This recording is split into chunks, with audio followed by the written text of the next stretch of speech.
My Cotoneaster, Forsythia, and Honeysuckle shrubs are out of control, so they're getting a haircut. Except that one of these shrubs needs a whole lot more than that. Just a little trim and some dead wood removed makes a huge difference.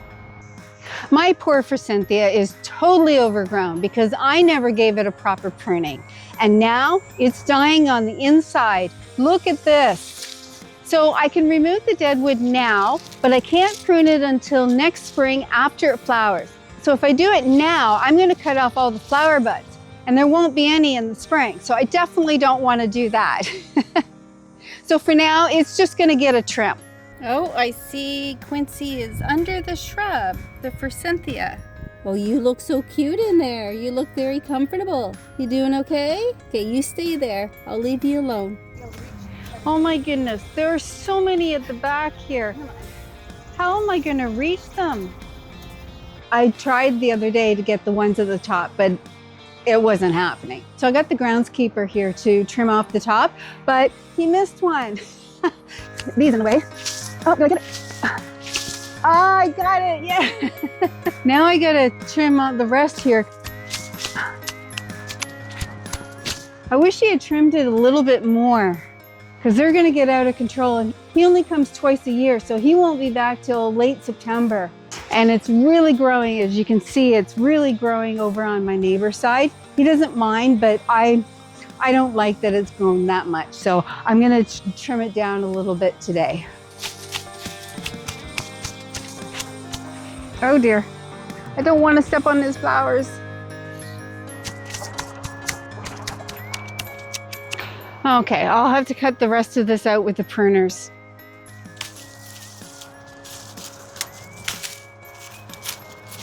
These aren't just dead leaves, these are dead branches.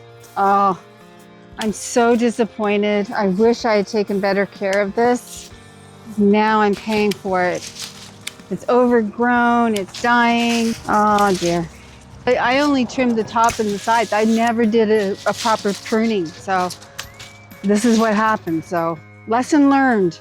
I will make sure I do my 9 barks.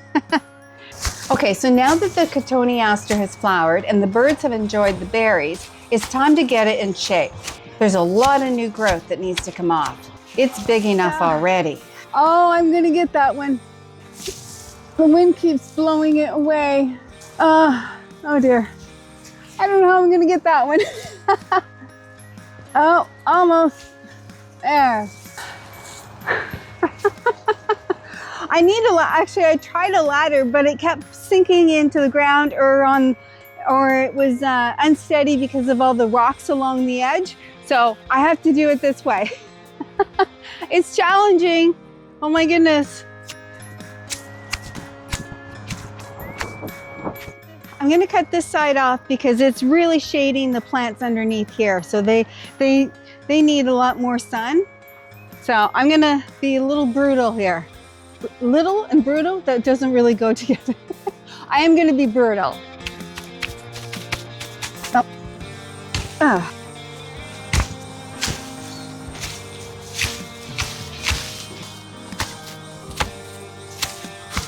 Oh, it's challenging. The wind keeps blowing it away. Okay. All right, now to back out of here. Oh, I'm stepping on the yarrow and I'm getting a branch in the back.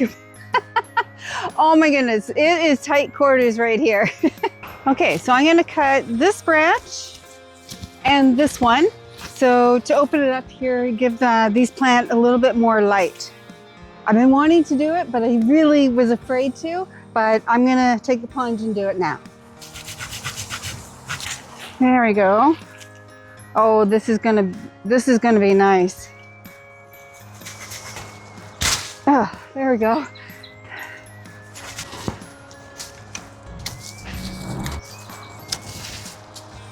I don't think I'll take this one off. I'll see if what I cut off makes a difference. I think it will, because it's already a lot brighter here. I'll leave it at that. I can always come back and cut more off, but I can't put it back on.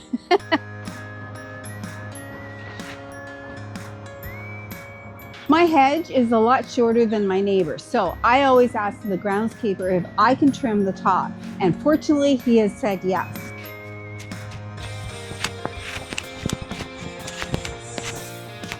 I hate being short. There we go.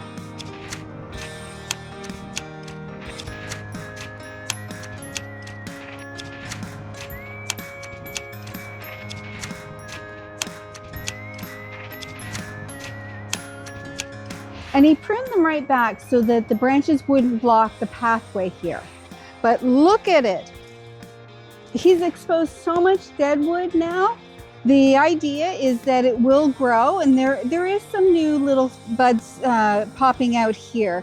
I guess that's what you have to do. You have to prune it hard for it to rejuvenate. And that's actually what I'm going to be doing with my Forsythia. So I shouldn't be too shocked about what he did here.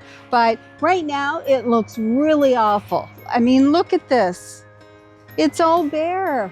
I'm going to come in and cut off all the dead branches, but it's looking pretty sad right now. Oh well, time will tell if it actually works. And look at this. This is a Japanese knotweed. It is massive. I let it grow too big, and now I need to cut it down. So I have to get in here, tight quarters. At least it's easy to cut. All right, whoa, there's one. Let's get the smaller one. There we go. So now I have to pull them out. I think this is going to be the more challenging part. Let's see. Oh, it's actually not bad. Oh my goodness, this is huge. What? Oh my goodness. Wow. Okay, I got to cut that down or the city will never take it.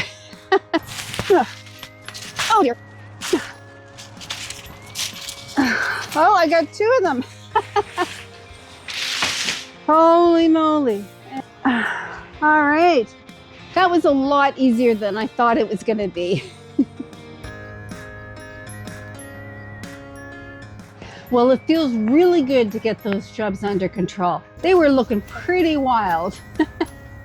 If you missed it, check out this video where I replaced dying and invasive burning bushes with native and disease-resistant ginger wine 9 bark. Let's just say it was quite the experience. See you next time, and thanks for watching.